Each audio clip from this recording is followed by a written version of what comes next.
Hey, it's Scott Mason. Thanks for checking out our book reviews at freespeechmonster.com. Today I'm going to review Dirty Jokes and Beer, Stories of the Unrefined, which was Drew Carey's memoir of sorts. Had personal stories, dirty jokes, and short stories thrown in for good measure. It was kind of a hodgepodge of a bunch of different things. Came out in 1997. I read this when I was just a dumb high school kid. Big fan of Drew Carey's TV show, which he talks about in the book. In fact, one of the most fascinating chapters in the book is where he talks about the censors and how it was such a struggle dealing with them. Specific instances of things that were acceptable to the censors, things that weren't. One example was they let him use butt weasel, but butt wipe was not acceptable. So gives you a bit of an idea of what some of these network stars are dealing with on a daily basis. There's a bunch of dirty jokes in there, and along the lines of the censors, he talks about how even though people say that, oh, well, if you have to use vulgarity to be funny, that you're not that talented, in a lot of cases, vulgarity just makes the joke sound better. Like he tells a joke where the punchline is, lady, I shit in your purse and I fucked your dog and I'm out of here, as opposed to, lady, I defecated in your purse and had sex with your dog, the first being a lot funnier. There's a dirty joke to open each chapter, and there's a chapter where it's just 101 big dick jokes, and this is based on something that he and comedian John Campanera used to do with each other. John Campanera had a show called The Good Life, which is really where Drew Carey got his TV start, playing Drew Clark on that show with Campanera, and they used to constantly go back and forth making my dick is so big jokes, and so it got to the point even where he says that they would call each other 2-3 o'clock in the morning, just call, hey, my dick is so big, do a joke, and then hang up. He says they're still close to this day. There's a lot of personal stories about him growing up too. He talks about how his father died and it was a real tough time for him when he was 8 years old. He came from a very modest background. He was molested when he was 9 years old, and he said in a Reason magazine interview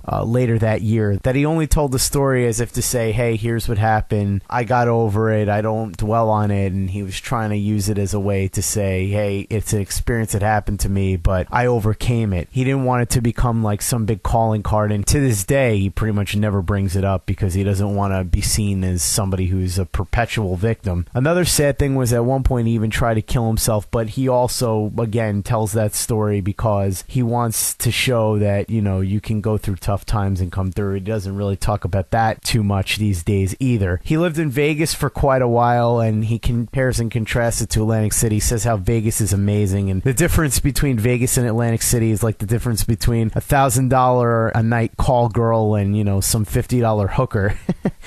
There's some stuff in here about the show. He had an email set up to receive fan mail from people who watched the show, but after a while, there was so much mail that he just couldn't check it anymore. He talks about how his arch nemesis on the show, Mimi, who was played by Kathy Kinney, how in real life they get along great, and she's a good friend of his, and in fact, I know they've gone on tour together doing Whose Line Is It Anyway sketches, because they came to my hometown, I watched it, it was really funny. There's a lot about political correctness, and at the time when I read the book, I didn't realize he was a libertarian, so it's kind of ironic now. But first of all, he went off on the fact that the Hard Rock has to act all politically correct with their slogan, Save the Planet. And he jokes about how everybody in Vegas doesn't care about that. It's like, oh, hey, baby, sit on my face and save the planet. He talks about at that time who had been the last couple presidents, Ronald Reagan, George H.W. Bush, and Bill Clinton. Says they were all full of crap in their own way. Takes Reagan to task about the arms for hostages thing, which he says wasn't even that bad of an idea. Just don't lie about it. With Bush, obviously, calls him a bullshitter for the tax thing, and then with Clinton, boy, he really goes off on him and calls him the lyingest, most bullshittingest president of all time. Not sure if that's 100% true, but he's certainly in the running. He has plenty to say about the fact that his taxes went up under Clinton, too. Says he struggled during the Reagan years, and then as soon as he starts making money, they want to raise his taxes, and he says, man, fuck that. Tough to disagree with him there. There's some stuff in here, too, about his 6 years in the Marines and how it really shaped him up and made him into a man. Also talks a lot about Cleveland, how he's proud to be from there, how he's a big Browns fan, and how he at the time mostly watched the NFL just so he could root against the Ravens, because in 1997 when the book was written, the Browns had left Cleveland and gone to Baltimore. There were no Browns, although the Browns are back now, but boy, yeah, everyone in Cleveland hated the Ravens. And I also enjoy how he talks about how he got himself some of the finer things when he got rich, including a big screen TV, and he says when he bought the big screen TV, he promised himself that he wouldn't let it go to waste. He'd only watch like the finest movies movies